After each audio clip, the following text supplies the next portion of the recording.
So this reading is from Charlaine Harris, who has already been on today. This is from the first of her Gunnie Rose series. This one is not at the very beginning like the other two were. This one is about 5 chapters in, so early in the piece. But as you'll recall, we are choosing these readings. The authors chose these readings for us to be interesting world building moments so that we can talk about them in our panel, which is coming up. So with that, I give you the beginning of chapter 5 of the first Gunnie Rose book, An Easy Death, from Charlaine. My visitors, a tall man and woman, were both tall and fair, though the woman was the taller of the two. They stood when they realized I was coming to the cabin. I didn't look at them too closely because I wanted them to go away. Ignoring people never worked like that, though. Lisbeth Rose? I nodded. No point in denying it. The two seemed to expect me to say something, but I didn't. I waited. I didn't want to give them my words, much less my time. I was sure these were the two Grigori's army had talked about. I had made a mistake letting him mention my name to them. He'd seen them much sooner than I'd thought. I shouldn't have stopped at the grocery or my mom's.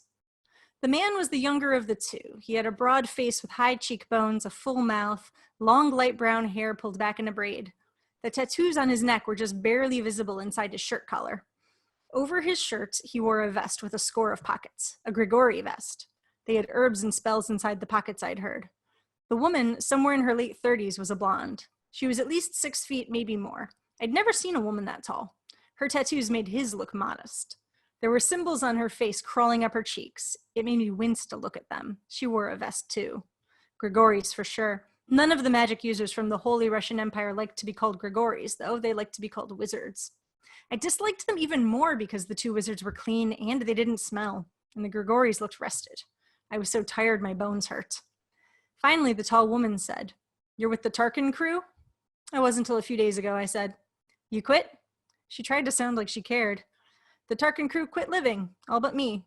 I was surprised they didn't know. Could be they hadn't talked to Army long enough. The Grigori's glanced at each other, a little taken aback, but not for more than a second. "We need to talk to you," the woman said.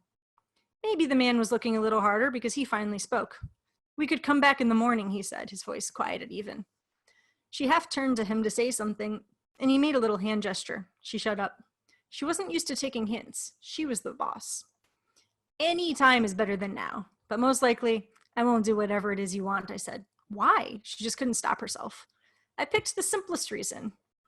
"I don't want to have nothing to do with you," I said. My mother would have given me the evil eye for bad grammar, but she wasn't there and I was out of civil.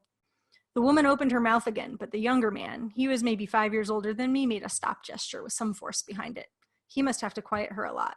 "Tomorrow," he said, "in the morning. We'll be back then." The two of them left, passing me on the narrow path, not getting too close. Smart. At last, I was able to go in my own place and shut my own door, and I locked it. I needed to clean myself, but I'd run out of energy and will. I turned the faucet to find the water was running, so I washed my face and arms and took off my shoes before I fell onto the bed. If anyone else came by or knocked on the door, I didn't know about it. I didn't dream that I remember. Next morning, I woke up looking forward, not back at the catastrophe on the road to Corbin. I was still alive. I had to plan what I'd do next. I had to make my living. I showered, scrubbing top to bottom. I fired up the wood stove. It was one of the last times I'd use it. When the weather got hot, I cooked outside as much as I could. I made myself a big meal, cantaloupe, oatmeal, bacon. I felt much better after that, much. I was feeling dandy as I scrubbed the dishes, but then I had one of the black moments when grief stabbed me unexpectedly. I had to fight back. Tarkin, Martin, and Galilee were gone, but with honor. I had to be strong all by myself. I made myself look out the window at the piece of the hillside. The vireo was in a bush nearby, and it was full of bird conversation. I took a deep breath in and out and returned to my job. As I scrubbed the dishes, I began singing a cowboy song about beautiful women, loyal men, and plains covered with flowers. My scratchy voice wouldn't bother anyone, least of all the vireo. The little houses down the slope, they weren't real close, and this time of day they'd be empty, except for Chrissy with her 2 littlest ones. I'd realized it had to be Monday. The other grown-ups were at work, kids were at school with my mother if they were old enough. In Segundo Mexia, everyone has something to do. I'd stopped school at 16 and a half, which was a little old to still be in a classroom. With Mom being my teacher, she'd wanted to pass along as much knowledge as she could. It had been hard to come by, since in the middle of her teacher training when she'd been 15, she'd come up with me. My grandparents had watched me while Mom rode the bus to Little Bend to finish up. That bus hasn't run in the past 5 years, but then it ran to the larger town and back daily. Grandma and Grandpa had died when I was 6, and my memories of them were sketchy. Worn, lined faces, kind voices, stern discipline.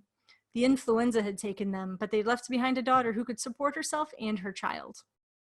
My mom was a good teacher and a good mother.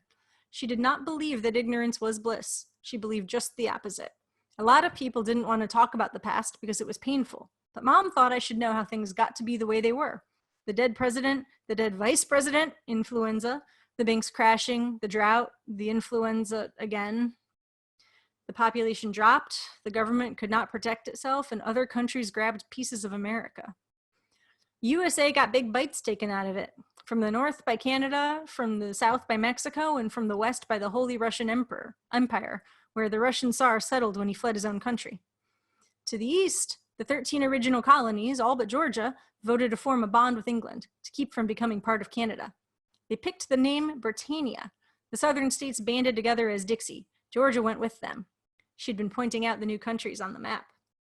So what about us? I'd asked, looking at the old map. She pointed to the place we lived. Texas and Oklahoma and New Mexico and a bit of Colorado became Texoma, where we live. We live in Segundo, Mexia, in Texoma. But this big area north of us, the plains, that's New America. My mother also told me that no one had ever heard of real magic until the Russian Christians left their own country, driven out by the godless people, to wander until they'd found a home on the West Coast. The movie industry had welcomed them with open arms and pocketbooks, and when the crash had come, the army the Tsar had brought with him had convinced California and Oregon to unite under him. The Russian royal family had brought the Grigories with them, and the Grigories had rejoiced in the open under the California sun. Now the Holy Russian Empire ruled with lots of show and lots of mystic bullshit. It was the only country in the world to openly admire magic. And now there are all kinds of scum with a little bit of ability traveling around, putting on magic shows for the kiddies and selling spells. And one of them spelled my mom to hold still long enough to beget me, was what I was thinking as my mother told me about the map. I figure maybe Mom was thinking about the same topic. The mistake one particular Grigori scum had made was coming back to this area a second time. I smiled, remembering that. But my happy minute was interrupted by a look at the door. I dried my hands and reached for a gun. I opened the door real quick and stepped to the side. I figured the odor of the soap I'd used, I'd found a scented bar in Corbin, masked the Grigori smell until they were real close. So much for my little talent. The man and the woman looked the same as they had the night before. Tall, well-nourished, well-dressed, rested. Today they seemed a bit more worried. But now that I was clean and had had a night's sleep and some food in my stomach, I felt I could deal with them. I'd planned on cleaning my guns after the dishes were done, and they were all spread out on the table on sheets of old newspaper, along with everything I'd need. Clean cotton rags, hops, soft brushes. I was ready to work. It was a good reminder to them. "May we come in?" the woman asked. She didn't sound Russian, something I'd been too tired to notice the day before. I figured her for a British import. I jerked my head and they stepped in. I pointed to the bench on one side of the table and they sat. I had a stool and my back to the wall so I could see out the door, which I left open. It was a mild morning and I enjoyed the little breeze coming in. I didn't feel obliged to open the conversation. They were the ones who wanted something, not me. I took apart jackhammer first. My mother's Winchester was utterly familiar to my hands. The feel of the cleaning rag, the brushes, the smell of the solvent, the care I was taking of the tools of my livelihood, all felt good and comfortable to me. Plus, I'd had a good look at the neglected bandit pistol. It seemed basically sound. If I put in some work, I'd get a good price for it. "I'm Paulina Coppersmith," the woman said, in an accent I'd never heard before except on the radio. "Are all these guns yours?" "Yes, they're all mine," I said. "I took them off the bandits who killed my crew." "You killed them all," the man said. I nodded. They didn't have anything to say about that for a goodly bit of silence. "I'm Ilya Savarov," the man said finally. "Please call me Eli." No doubt about him being Russian, he had a slight accent. He might make his name more American, but I was willing to bet he'd been on the ships that had come from Russia, even if he'd been a baby. "Lizbeth Rose." I had bitten off the impulse to say, "Don't call me anything." Paulina and Eli and Lizbeth. We were pals now, for sure. I'm going to stop that one there. You can get much more of this. This is from book 1 of the Gunnie Rose series, An Easy Death. Really, really delightful characters. These readings all have me wanting to reread more. I'm a terrible rereader, so thank you guys for sharing with them.